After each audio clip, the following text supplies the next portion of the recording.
Alguém sabe qual é a maior necessidade da igreja? Quem arrisca aí um palpite? Pode falar, mesmo que não seja o que a gente vai falar. O que vem na cabeça? Ser sustentado pela graça?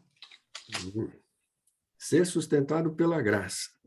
Ser sustentado pelo Senhor Jesus. Quem mais?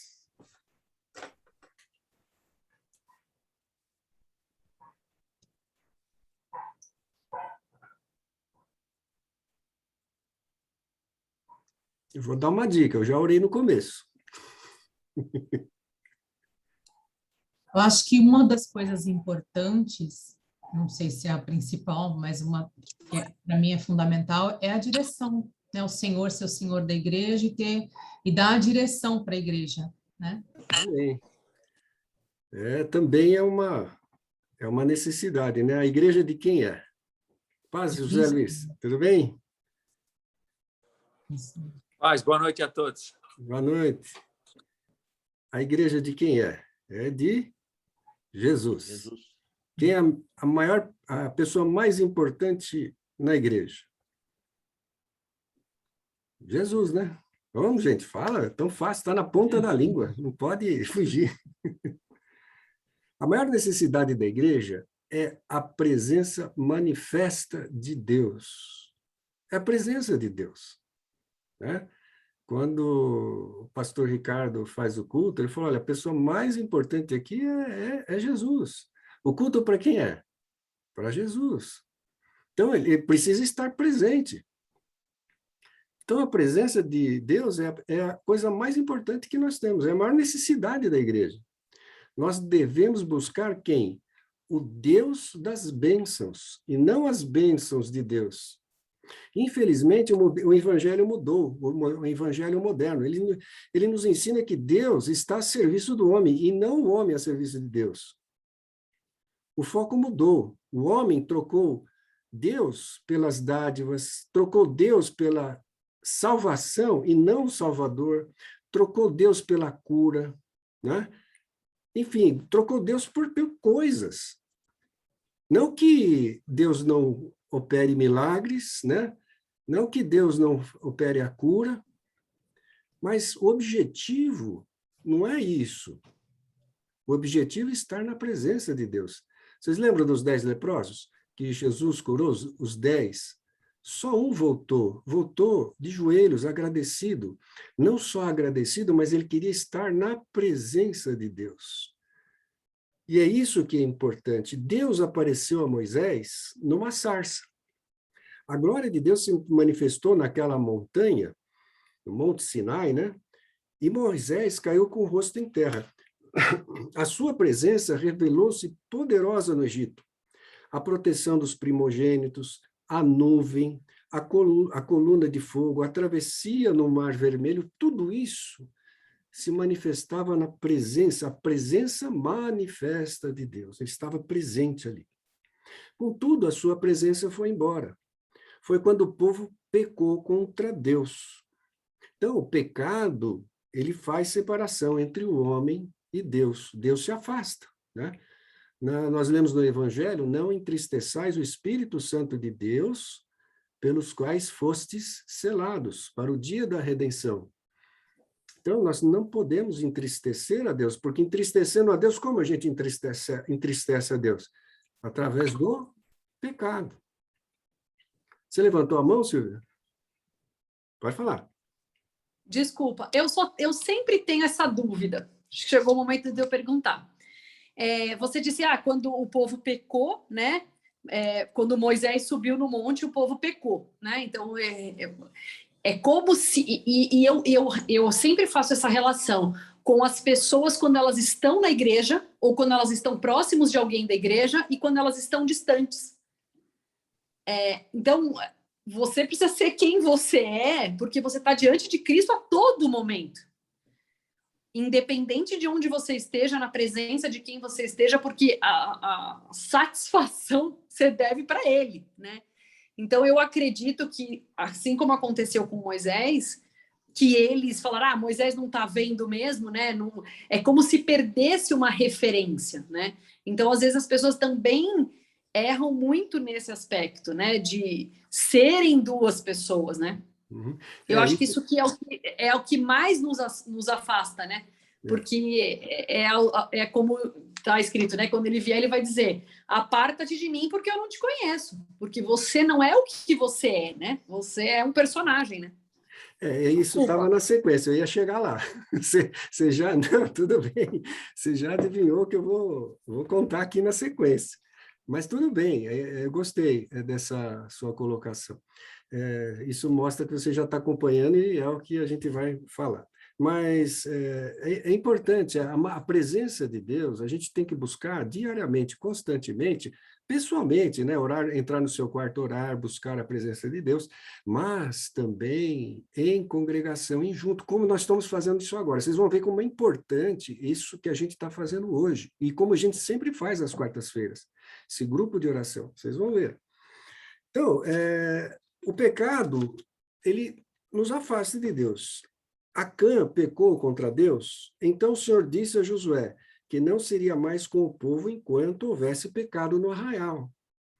Quando os filhos de Eli pecaram, a arca, símbolo da presença de Deus, foi roubada, e a glória de Deus e a presença de Deus apartou-se do povo. Então, vejam que o pecado afasta, e a igreja precisa da presença de Deus. Sem a presença de Deus, nossas vidas são vazias, nossos cultos serão sem vida, nossas músicas serão sem a unção, nossas mensagens serão mortas e sem vida, se Deus não estiver presente e atuante, a presença manifesta de Deus. Muitas vezes a gente confunde a onipresença com a presença manifesta de Deus. O que é a onipresença? Deus está presente em toda parte, mas não está em toda parte com a presença manifesta. Isso é importante. A presença de manifesta é quando ele se manifesta presencialmente. Quando acontece isso? Hoje, através do seu Espírito Santo, na igreja. Né? Então, uma igreja viva é uma igreja que tem a presença dele. Mas o que causa o afastamento? Nós já falamos, o que causa é o pecado. Então, nós vamos abrir a Bíblia no livro de Êxodos 32 e 33, vamos falar de Moisés. E aqui tem esse exemplo claro aqui que a Silvia acabou de colocar. Nós vamos discorrer um pouquinho sobre isso, tá? Então, deixa a Bíblia aberta em Êxodos 32 e 33. Nós vamos analisar duas coisas importantes que eu analisei aqui, que nos afastam da presença de Deus. A primeira foi o que a Silvia colocou, é a impaciência. A impaciência é a porta do pecado. E a segunda, o pecado provoca a ira de Deus contra o seu povo. Vamos ver, então, da impaciência. Em Êxodos 32, 1 a 4. Quem que pode ler?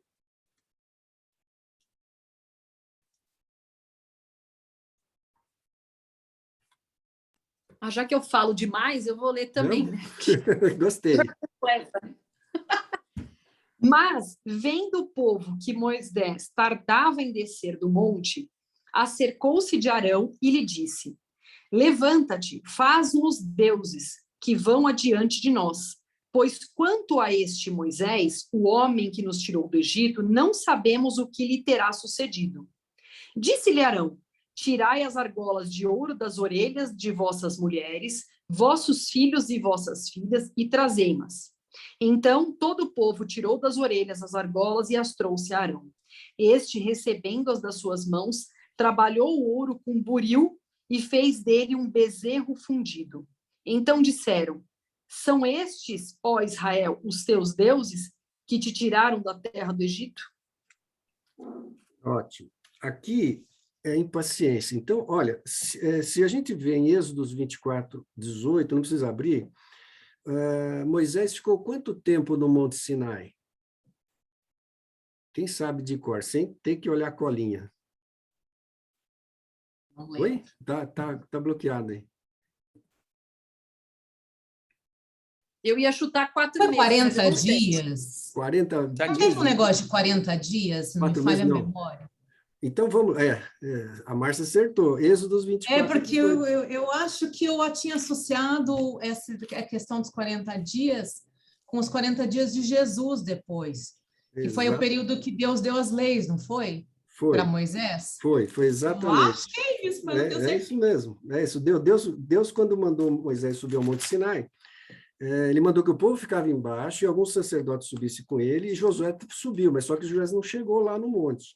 Então, olha o que diz o Êxodo 24, 18. E Moisés entrou no meio da nuvem depois que subiu ao monte, e Moisés esteve no monte 40 dias e 40 noites. Então, o povo, olha, 40 dias e 40 noites, podia esperar, porque ele foi falar com Deus para trazer as diretrizes para o povo. E o povo ficou impaciente. A gente não sabe esperar o momento de Deus, a gente não sabe aguardar a hora de Deus. Deus, quando falou com Abrão, que ele seria o pai de muitas nações, e já avançado em idade, o anjo falou para ele que ele tinha... A mulher dele tinha 90 anos, né?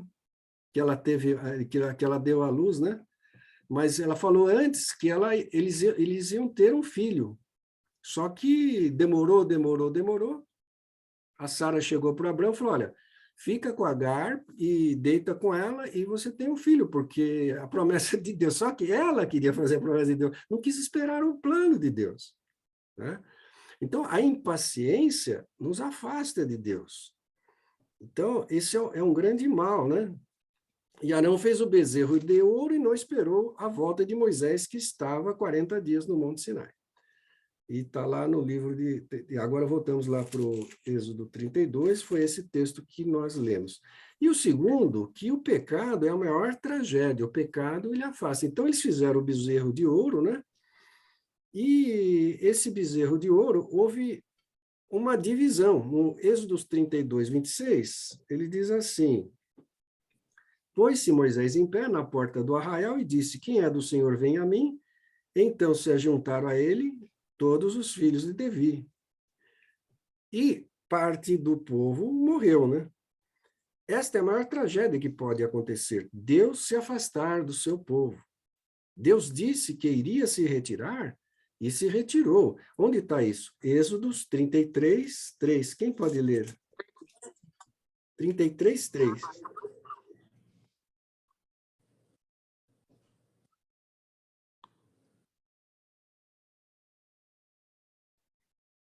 Ou uma terra que... Desculpa. Pode falar. Há uma terra que mana leite e mel, porque eu não subirei no meio de ti, porquanto és povo obstinado, para que não consuma eu no caminho. Então, o pecado, o bezerro de ouro, né, provocou a ira de Deus. E ele não acompanhou. O que aconteceu? A nuvem desapareceu, a coluna de fogo sumiu, os sinais visíveis da presença de Deus desapareceram. E hoje não é diferente, a igreja está fraca porque os membros estão caindo nos mesmos pecados do mundo. Por quê? Porque não procuram a presença de Deus. Não, tem a igreja, pode falar, Silvia. Ô, Everton, e além de tudo, tem sempre alguém, quando a gente está impaciente, com uma ideia de jirico, para fazer a gente se afundar mais. Porque quando eles tiveram a impaciência, ao invés de Arão dizer, não vamos fazer, não, já me dá logo as argolas. Já... Então, tem sempre alguém perto, né, que não colabora, né? E ainda mais Arão, que era sacerdote, né?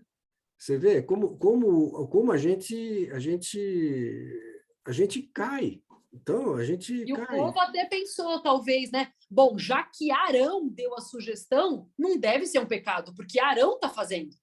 Ele pegou e fez, e mais, né? De repente, o Moisés vem e fala, o que é isso? Fala, não, eu joguei tudo isso aqui e apareceu esse bezerro. Mas que ideia, mas isso apareceu. Eles fizeram, não apareceu. Ele queria se desculpar, né? Mas não tinha jeito. Ali foi Arão mesmo e ele errou, né? Mas se arrependeu. Então, Deus se afasta. Mas por que Deus se afasta? Ora, Deus é luz. e o pecado é trevas. Que comunhão há entre a luz e as trevas? Então, assim como não há comunhão entre luz e trevas, não há comunhão entre Deus e o pecado. Deus é santo. Tanto é que quando Moisés subiu no Monte Sinai para falar com Deus, Deus falou para ele: tire as sandálias dos teus pés, porque o lugar que estás é santo. A presença de Deus não é o Monte Sinai ali. Porque, passado o tempo, o Monte Sinai é um monte, não era santo, mas era santo por causa da presença de Deus. Então, quando a gente está em oração, como hoje, agora, nós estamos estudando a palavra, nós vamos estar em oração, esse local aqui nosso é santo, porque Deus é santo. E nós estamos invocando a presença dele aqui, não é? Pelo seu Espírito Santo. Se estivermos em pecado, ele não vai estar aqui. Então, esse grupo de oração é importante, porque ele se manifesta agora, no meio de nós. Então, para nós aqui é o lugar santo. Então, nós teremos que tirar as sandálias dos nossos pés para que ele esteja, a presença manifesta de Deus agora. Nós vamos extrair 3 fatos importantes sobre o que a gente está falando agora. Primeiro, o reconhecimento do pecado e o arrependimento. Onde está isso?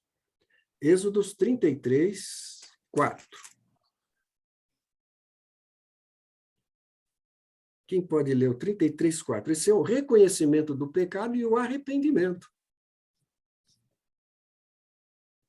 E ouvindo o povo esta má notícia, entristeceram-se e nenhum deles pôs sobre si seus atavios. Então, aqui o povo se arrependeu. O pecado traz vergonha e opróbrio. Então, aqueles adornos, aqueles brincos, enfeites, agora não. Se esvaziaram, né?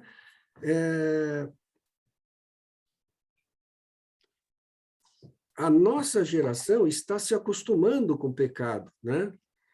Vocês sabem como matar um sapo?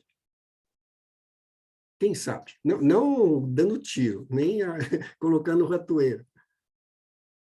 Jogar sal. Jogar sal? Não. Tem várias formas, né? Mas é assim, ó, isso eu aprendi com o pastor Walter há muito tempo. Você quer matar um sapo? Ou melhor, você ou quer ou não quer, é assim. Você põe o sapo numa panela de água fria e põe no fogo. Vai esquentando, vai esquentando, vai esquentando, até ferver. Ele não pula. Ele morre cozido ali. Agora, se você pegar uma panela já fervente e jogar o sapo lá dentro, ele bate e vai embora. Então, o sapo morre aos poucos. Ele não sente, aquela água vai esquentando, ele vai ficando ali, acostumando com a água cada vez mais quente, até ferver e morre. Assim somos nós. Assim pode acontecer com a igreja hoje. Hoje traz uma novidade na igreja, amanhã outra. E muitas igrejas, não que na nossa igreja não acontece isso, mas a gente vê em muitas igrejas, eles trazem o mundo para dentro, né? Para atrair pessoas. Isso está errado, né? E acaba trazendo pecado para dentro. E muitas igrejas toleram o pecado. A gente vê no livro de Apocalipse, né? Que tem uma igreja lá que tolera, né? Então, é isso. Então, o reconhecimento do pecado é o arrependimento. Eles aqui se arrependeram. O segundo ponto é ter consciência de que o pecado nos afasta de Deus. Então, é importante ter essa consciência. É por causa do pecado que Deus está se retirando no meio do seu povo. Então, a comunhão com Deus é a própria essência da vida eterna. Onde está isso? João 17, 3. Então, vamos pular um pouquinho, depois a gente volta para o Gênesis. João 17, 3. Quem achar, pode ler, por favor?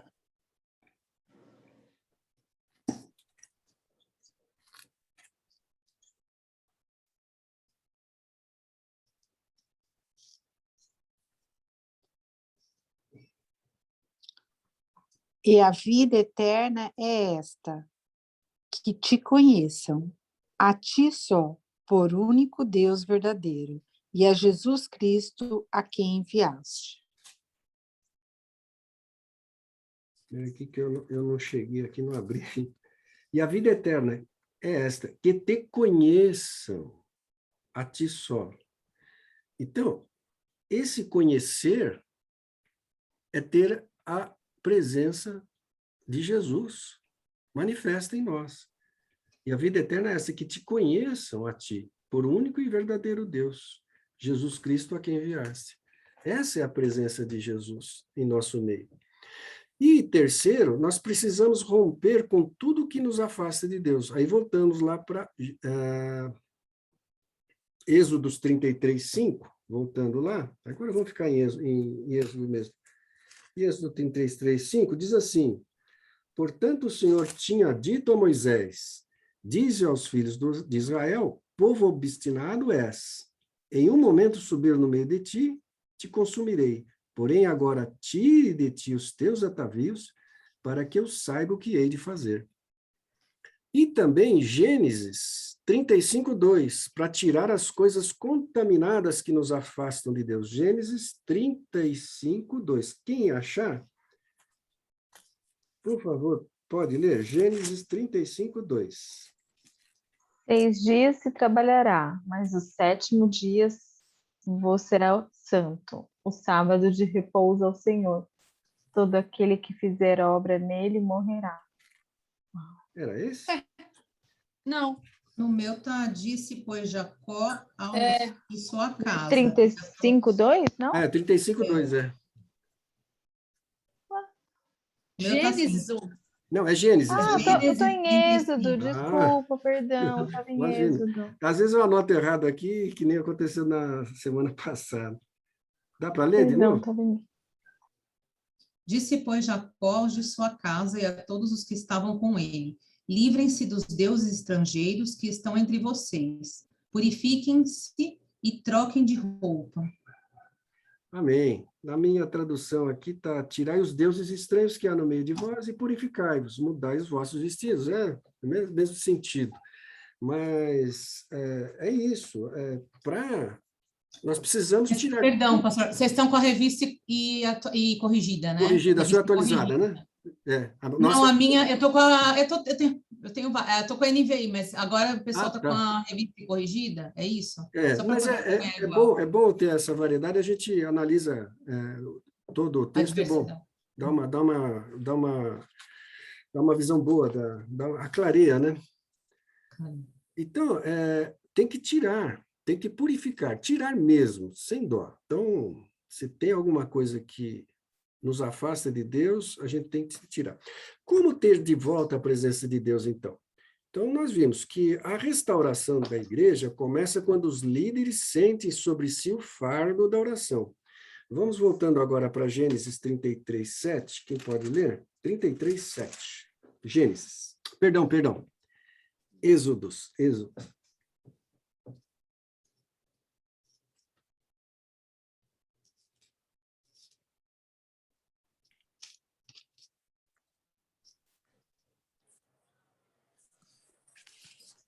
33, 7. Isso. E tomou Moisés a tenda e a estendeu para si fora do arraial, desviada longe do arraial, e chamou-lhe a tenda da congregação. E aconteceu que todo aquele que buscava o Senhor saiu à tenda da congregação, que estava fora do arraial. Olha que coisa interessante. Moisés, ele buscava a presença de Deus, e aqui ele buscava constantemente, porque a presença de Deus tinha saído, e por causa do pecado. Então, ele fez um arraial fora do arraial, né? E ele chamava a tenda da congregação. E todo o povo que buscava o Senhor, não era só o povo que buscava. Então, ele não impôs isso daí ao povo para buscar, mas o povo que sentiu no coração de buscar, sentiu a falta da presença de Deus. Então, o povo que buscava a presença de Deus. Então, é necessário para nós hoje romper essa letargia e começar a buscar a presença de Deus em oração. Foi assim na história. Sempre um homem ou um grupo que se consagrou em oração, a Deus buscando fervorosamente, houve restauração. Sem oração, a igreja não tem poder. Sem oração, a glória de Deus não desce sobre o povo. Né? Elias, quando estava lá com os profetas de Baal, houve uma preparação no altar, as pedras e tal, né? E depois ele invocou. Então, ele precisava disso. A oração nos leva ao céu. A oração traz Deus à terra. Não basta só deixar o pecado, não. É preciso ansiar ardentemente pela presença de Deus. Moisés estava ansioso pela volta da presença de Deus. Ele não pressionou, ele foi espontâneo. Como nós lemos agora, todo aquele que buscava o Senhor saía à tenda da congregação. Então, os avivamentos sempre nasceram em reuniões de oração. Como esta, por exemplo, que nós estamos aqui orando, né? Em reunião de oração. Não há avivamento sem oração. A oração é fundamental. Vocês viram, né? Nós vimos no estudo da semana passada que Jesus orava o tempo todo. Até na cruz era altar de oração.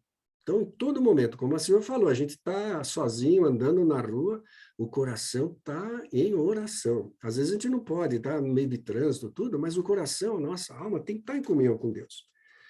Então, como Moisés orava? Ele buscava a Deus continuamente, como nós lemos nesse aqui, no 33:7. Mesmo diante da crise espiritual, ele mantinha intimidade com Deus. Deus falava com Moisés. Olha o 33:11. Quem pode ler o 33:11 de Êxodo? O Senhor falava com Moisés face a face, como quem fala com seu amigo.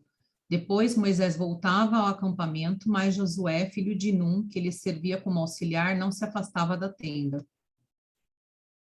Amém. Então veja que o Senhor falava com Moisés face a face, cara a cara. Não é? Alguém já teve experiência de orar com Deus e Deus falar com você? Levanta a mãozinha assim. Amém. Glória a Deus. Glória a Deus. E é tão maravilhoso isso, né? A gente sabe que o pastor Ricardo fala, quando Deus falar com você, você vai saber. E é tão forte, é tão forte, é tão, né? A gente sente um tremor muito grande. Então é maravilhoso. E é isso que é importante, essa mão de subir e descer, e Deus se agrada disso, Jesus se agrada disso. Ele quer ter comunhão com a gente, quer ter intimidade com a gente. E para isso a gente tem que buscar. E Moisés orava, então, por 3 razões. Primeiro, ele queria conhecer Deus na sua intimidade. Onde está isso? Êxodo 33:13. Eu vou ler só a primeira parte, porque depois tem mais 2 pontos que eu vou falar. Agora, pois, se tenho achado graça aos teus olhos, rogo-te que agora me faças saber o teu caminho e conhecer-te. Então, esse conhecer-te aqui é conhecer a Deus na sua intimidade. Então, Moisés queria estar íntimo de Deus. Segundo, ele queria estabelecer honra para o seu povo. Aqui onde está? Está na segunda parte do versículo 13. E atenta, né? E conhecer-te, para que ache graça aos teus olhos. E atenta para esta nação e o teu povo. Então, ele estava preocupado com a honra do povo, né? E o último, ele queria ver a glória de Deus. Onde está isso? No 33:18. Então, disse Moisés, rogo-te que me mostres a tua glória. Então, ele queria estar mais íntimo, mais próximo de Deus. A presença de Deus retorna ao seu povo quando Moisés e o povo se separaram para buscar a Deus. A nuvem da presença de Deus veio sobre a congregação quando ele começou a buscar a Deus. Onde está isso? Êxodo 33:9. Quem pode ler? 33:9.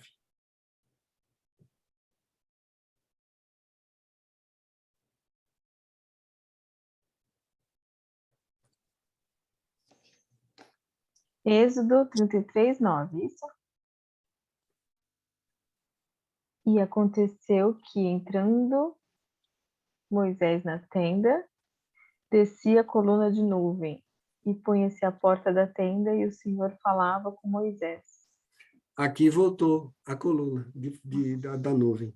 E o versículo 10, o povo adorava a Deus. E vendo todo o povo a coluna da nuvem que estava à porta da tenda, todo o povo se levantou e inclinaram-se cada um à porta da sua tenda, louvando a Deus e adorando a Deus. A oração muda as coisas. Deus havia dito que a sua presença não mais iria com o povo, mas quando o povo se arrependeu, orou e buscou a Deus, a presença manifesta dele, Deus disse: a minha presença irá contigo e eu te darei descanso. Versículo 14 do 33. Disse, pois, irá a minha presença contigo e te farei descansar. Sabe, Deus falou que não iria, mas o povo buscou, se arrependeu e buscou a presença. E Deus se arrependeu e voltou à presença dele. Não é maravilhoso isso? Então, isso se chama a misericórdia de Deus. Que Deus é justo, é santo, mas ele tem um atributo muito maravilhoso, que é o amor, é a misericórdia, que é a graça, é o perdão.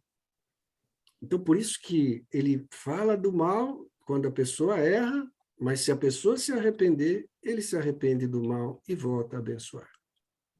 Quando Davi foi numerar o povo contra a ordem de Deus, contra a vontade de Deus, Deus castigou Davi e mandou o profeta falar com ele. Olha, tem três sanções para você, você escolhe uma.